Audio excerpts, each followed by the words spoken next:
Howdy, folks. I'm Goblin Shark Brian, I'm Amber. and here's some fish. Our first story is titled, Am I a Jerk for Putting My Brother on Speaker and Letting His Fiancée Hear About What He's Been Asking Me to Do? And this one does involve stalkery, creepy behavior. Context: I'm a 23-year-old male, and I'm what people would call tech savvy. I know a bunch of stuff about computer programming and mobile software. Yes, I even got the right looks to match my skills. But seriously, I consider myself good since plenty of people come to me for help for free, of course. So lately, my brother, a 27-year-old male, has been asking me to install a tracking app on his fiance's phone. He had brought it to me twice and I refused after he tried to pressure me to do it. He even offered me money, but I refused because I felt it was kind of wrong, and also, I only help out people who want to be helped and I don't want to have any bad intentions here. I refused because his fiancée doesn't deserve this. I thought that he had dropped it afterwards, and I told him that if he asked again, I would tell her. Well, a couple of days ago, he called me up while I was at my parents' home. His fiancée happened to be there too. I answered the phone and he brings up the tracking app again. I put him on speaker and I'm like, sorry, come again. He says it's about the tracking app I want on fiancé name's phone. I need you to do it tonight when people stop by with her phone. He proceeds on how he could no longer lie about her phone missing when he hides it and brings it to me, basically telling me that this was the last chance he's got to put the phone app on there. My parents go silent, but his fiancée looks shocked and then goes off on him, and then he hangs up and she grabs her purse and runs out. My parents lash out at me, asking me what I had done. I tell them he refused to get off my back after I warned him. They cuss me out, saying that I caused a huge problem between my brother and his fiancée and stuff like that. I grab my stuff and I leave shortly. Later, my brother was calling nonstop when I gave him no response. He sent a nasty text calling me names and then saying that I might have just compromised his entire relationship. Good. I haven't seen or heard from my family since then. I feel really terrible and like I messed up by putting a private conversation on speaker. So, am I the jerk? And note, this started right after his fiancée got a new job. Alright, folks, what do you think, jerk or not the jerk? So much not the jerk the fiancé needed to know. Yeah, the only thing I would have done differently here, OP, is I would have told her sooner, basically. I don't think that you're in the wrong here. I think this is a difficult situation. It sounds like your brother is probably the golden child, or the parents have no respect for people's privacy, or they just really, really want grandkids and they see this as basically the avenue to get it. So I don't feel bad that your brother's relationship is messed up, and I don't think you should either. The only one who messed it up is him. Yeah, like this would not have happened if he wasn't trying to get you to install a tracking app on the phone. But I think that if you are in a situation like this again, where someone's asking you to do something that's actually illegal, that you probably should report them to whomever they want you to do this to, because you don't need to be involved in stuff like that, because this is clearly stalking and it's not a good thing at all. So anyhow, take care and good luck. And Major Barnacle 2212 says, technically he compromised his entire relationship and you warned him. Normally I might say someone also was bad for interfering with the relationship, but absolutely not when it comes to deceitful or even potentially illegal stuff. Not the jerk. And Environmental Row 979 says, not only are you not the jerk, you did not do something that you knew would be the wrong thing to do, even while facing pressure from your family to do it. That's really difficult. You saw a red flag and you made sure a woman in a potentially vulnerable situation saw it too. By letting her hear the words from his mouth, rather than just letting her know he was asking you to do this, you were able to sidestep the whole issue of who are you going to believe question that might have arisen. You did good job here.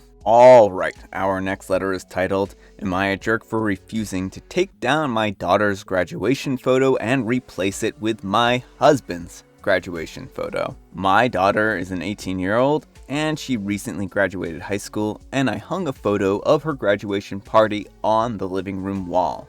She wants to go to a community college and will live with me and her stepdad while doing that. My husband recently earned his master's degree, and yesterday he showed me his graduation photo that he had framed and prepared to hang. I asked him where we were going to hang it, and he said the living room. I said, great, right next to Amy's graduation photo then. He said not next to it, but instead of it. I was puzzled and asked why, and he said that he doesn't feel it was right to have his graduation photo, a master's degree, be hung next to a high school graduation photo, a high school degree. He said that both photos have different weight and value, and suggested that I take my daughter's photo down and hang his instead. I was fuming because he was refusing to let her photo be hung anywhere near his, and by that he claimed the entire wall. I refused and said that her photo has been here for months, and my daughter deserves to have it on display for her encouragement. He got upset and said that I was making a big deal and could just instead use the hallway hall or something like that, but I refused. We had an argument about it, and he kept insisting on having her graduation photo be taken down and not hung on the same wall, as his is due to the difference in degree value and weight, and he thought that a high school photo isn't a hang-on wall worthy and called me inconsiderate of his feelings. He says it's disrespectful to him and his efforts, and said that I'm choosing this hill to die on, and it was ridiculous. Am I the jerk for choosing this hill to die on? All right, folks, what do you think, jerk or not the jerk? Absolutely not the jerk. Like, what is wrong with this man? Why is he so selfish and self-centered? Yes, I just want to say this, OP, as a person with a PhD, my degree is not more valuable to my own personal accomplishments than someone who recently graduated high school and has that as an accomplishment to their name. Well, exactly. Like, as someone with 2 advanced degrees, like, I wouldn't care if someone hung my photo next to that of a high school graduation. They're all graduations. They're all graduations. They all mean something to the person who they graduated. And it's about family here. Like, this is your house. This is your family. Like, they both have equal weight in your family. It doesn't matter. Like, you can put photos up from any event. Yeah, I think that this is absolutely the worst way of trying to impose his will on the photos and the family, decorations here, right? This is just sad. It really is. Like, he feels like his degree is going to be basically minimalized if he has to share a wall with his daughter. I think that that's just a terrible outlook. And that isn't an outlook that's going to get him very far in life.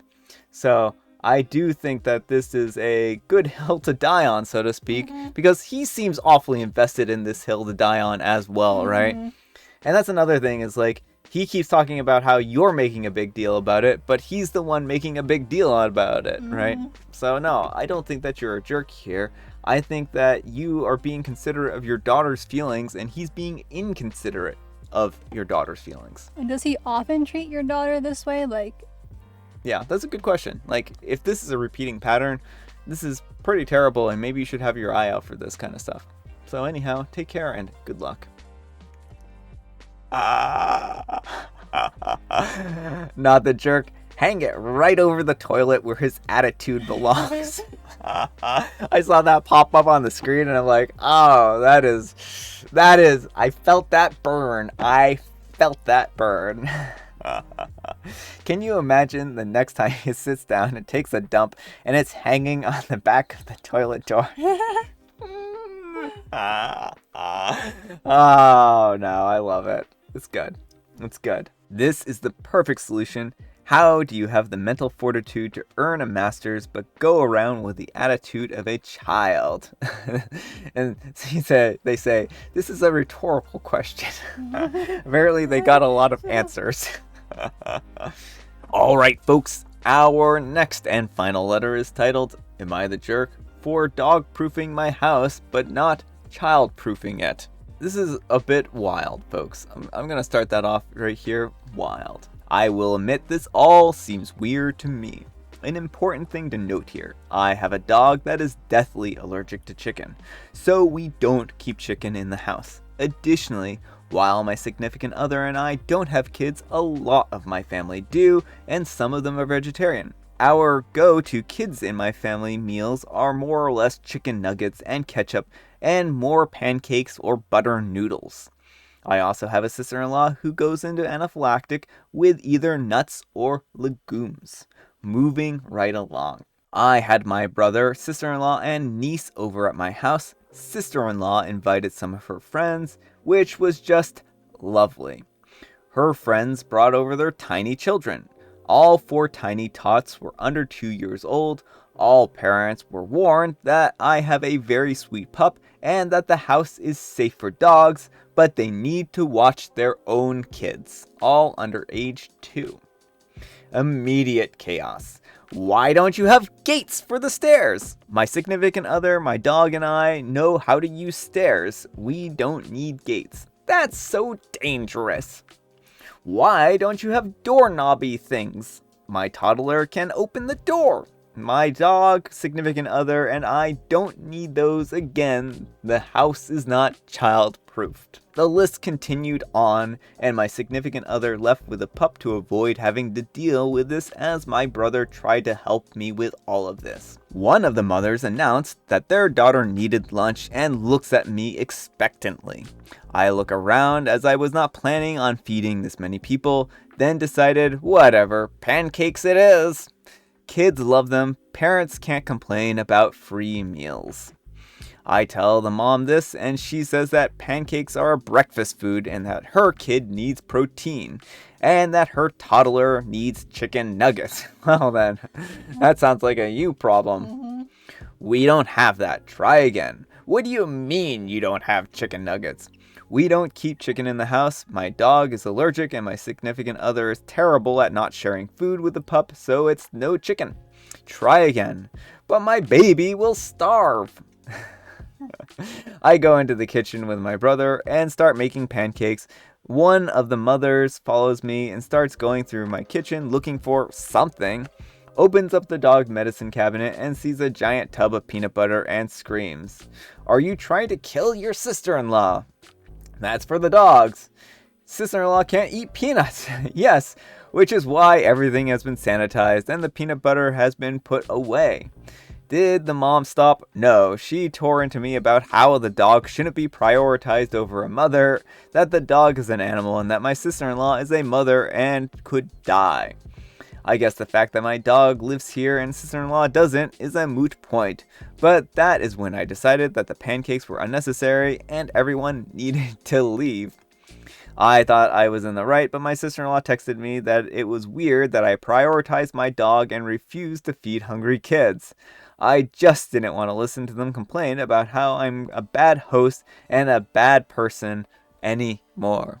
All right, folks, what do you think, jerk or not the jerk? Not the jerk. Like, this would have been bad behavior if you invited them, but you didn't even invite these people. Yeah, these were uninvited guests who waltzed into your house and then started complaining about everything, and that's never a fun situation to be in. So no, I can't blame you for kicking them out of your house because they weren't acting like good guests. So no, I don't think you're a jerk here. Anyhow, take care and good luck. And Shady Vermin says, not the jerk, wow, just wow. Sister-in-law and her friends are all wildly out of line here. And Fizz Bang Wiz says, not the jerk, why does your sister-in-law feel entitled to invite her friends and their kids over to your house and expect you to feed them? The real problem here is your sister-in-law. Don't let her come over anymore, and certainly don't let her invite strangers into your home. Yeah, I think that's where the crux of the issue is, right? All right, folks, it is tea time. Grab your beverages of choice. I have some tea here. Amber has some tea, and I guessed my tea correctly. What? Yes, I did. On the third try. Maybe on the third try, but I still guessed it correctly, right? Oh, and Amber is going to pass the joke book to me. Which one? This one? Okay. So, we have a joke here, and as per usual, I will not look at the punchline. What does a tiger do when it rains? Well, I mean, I guess it hides because it doesn't want its stripes getting washed away. Because what's a tiger without its stripes? Yeah, that seems reasonable. It gets wet. That's an even worse answer than mine. How dare you, book? That wasn't a joke. And I am Earl Grey. Oh no. What are we gonna do with this joke book, folks? Fired. Fired. Alright, folks, that's all the time we have for today. I hope you enjoyed today's video. If you did, consider giving it a like. And if you didn't, consider giving it a dislike. Thanks so much for watching, and we will see you all tomorrow. And Amber's waving.